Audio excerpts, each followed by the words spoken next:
have you always been mechanicking, or what did you do before? I started out and I was a pipe welder and at like a power plant, and then I got hired full time for the power plant, coal-fired power plant, and I got into the operations department where I got doing some more with electronics and whatnot.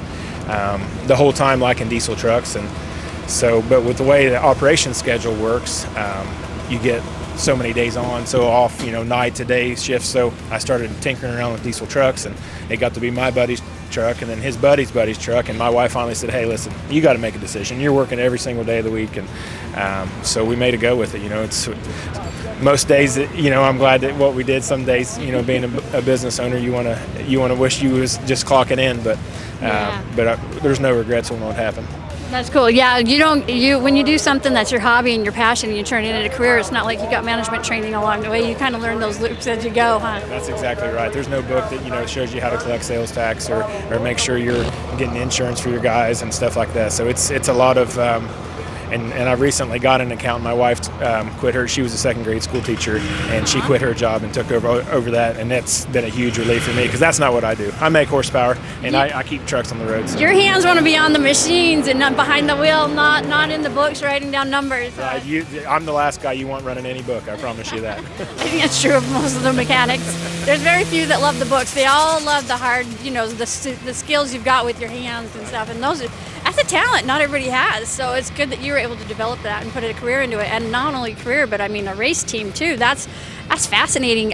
Just being able to do that. So how did you learn to build a freaking awesome race truck? Well, like I mentioned before, as far as building, I didn't build the entire truck myself. We had a great team, Fleece Performance. Tony Durhammer's here with us. Tony built a chassis at Fleece Performance, and like the turbo piping, and I'm pretty much a calibration guy, and I make sure things do stuff electrical like they should. So it was a very joint effort on the whole operation. This thing's going to be low to the ground, so we're going to be probably 4 inches of ground clearance under the actual body to the ground.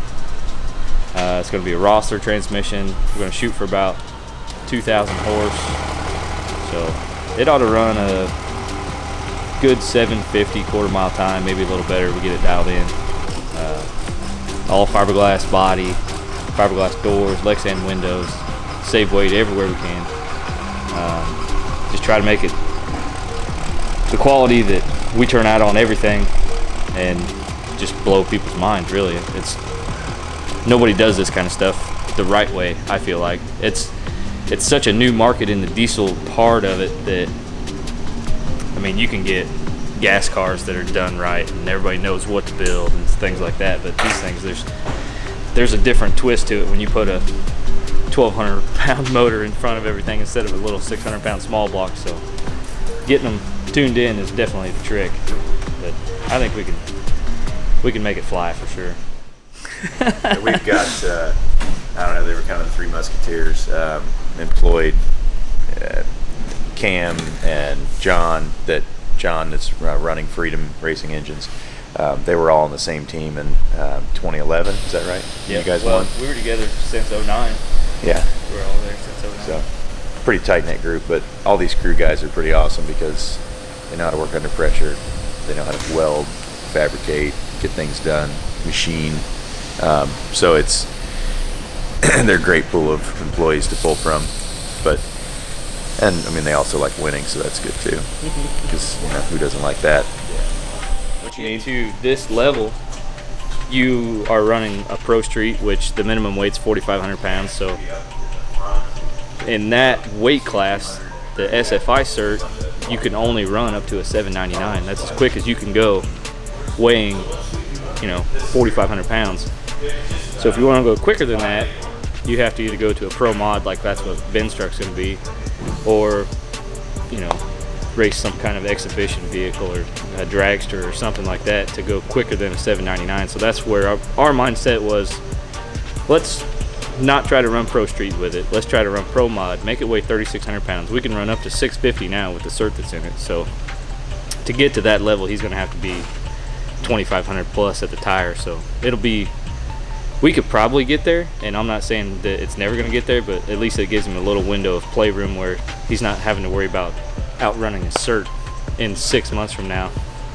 So until SFI comes out with something better than the 799 cert, which we helped bring into play with Ryan's truck. Before this 25/6 cert, you could only go up to 850.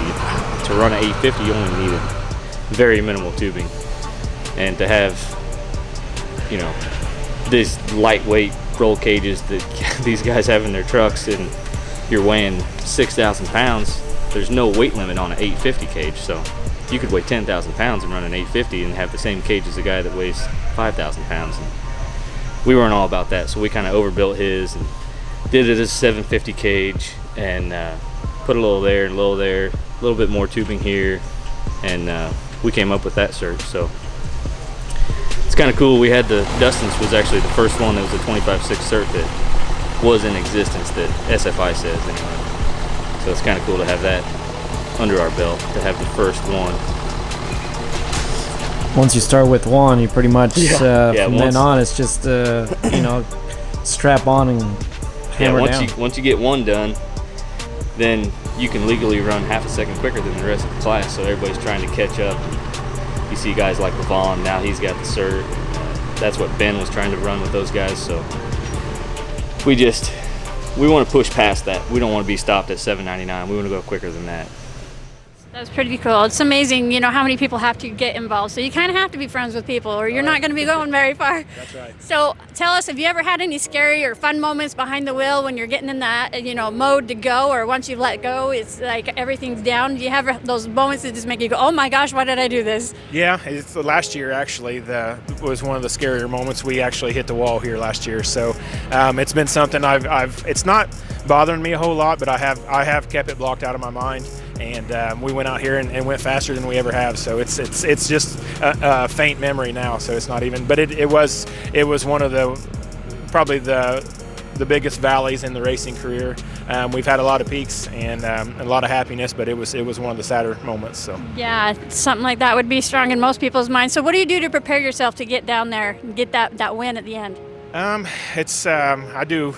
try to just get relaxed in the seat, and I got a routine inside the cab there that I do every race. You know, I'm flipping switches and preparing myself. Just getting in the seat before, you know, way before we're even time to get up there, just so I can think of what I'm going to do and just keep my routine. All right. So no magic voodoo, just routine. Just routine. There's no magic back there. It's these guys have me all ready to go between the rounds. They got tires set, and I get in there and I just do my thing. But if not for any of them, I mean, there's no way I could run this whole operation by myself. There's not a chance. Not a chance in the world. I think you're right to recognize that it takes all these hands that put you up here and give you this opportunity to race for everybody. You're not just racing for yourself. You know, when we're out here, you race for all of us too. We're out here nail biting and kind of going, come on! We don't want anything to go wrong. On the same hand, you know, we're like all like expecting it. You know, so we're all like. We just want to see that time at the end and to see how far you gone, you know, and I don't even think it matters if you win or not, if you just improved on your own, which you're running in the top. So where are you seating as we're going in? Where do you sit on the championship? We're in third in points, and we're actually in third in qualifying right now, coming into the qualifier. We have one more qualifying round today. We're going to try a little something we haven't before, and maybe try to get up to number 2, see if we can squeak up to the number 2. But yeah, it looks like we're going to end in third in points unless some crazy stuff happens. But which we're happy with. You know, it's our whole goal here was to come here and run our best time. And if we run our best time but still get beat, we're gonna it's still a win. So I mean, it's an incredible win still. Yeah, beating your best is an amazing feeling all on its own.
62 with an 8. You know, you were talking about earlier about how it takes a lot of hands and a lot of people that help you get your truck put together. Talk to us a little bit about who helps you on your sponsorships and kind of those things. You know, financially, this is a burden to have to sit here and rebuild and just tweak. So who do you have running on your truck here? It's the sponsors. The main sponsors are Fleece Performance. Those guys have been awesome for us from the start. Even before it was cool to be on the side of this truck, the Fleece Performance has been involved with us. Amsoil is a huge contributor to us. They take care of all our lubricants, and they help us get to and from the track financially. My shop, Done Right Diesel, spoke a little bit about the guys here and the guys back at the shop making stuff happen for us. Dynamite Diesel, Lenny Reed, he provides us with our fuel injectors, does a phenomenal job. S&S Motorsports, we run their fuel injection pumps, top-notch guys there as well. Jeremy Wagler and crew, we run Jeremy's cylinder head and intake manifold. Jeremy lets us come over and test at his facility. I can text him at midnight and tell him, hey, I need to be there tomorrow, and Jeremy will drop everything he's doing, and it's wonderful. For a test facility within 2 hours of your house. So Freedom Race Engines, John Ben Schoof over there, him and I are really good friends. Grew a huge business relationship, but they build all of our engines and do a wonderful job. So.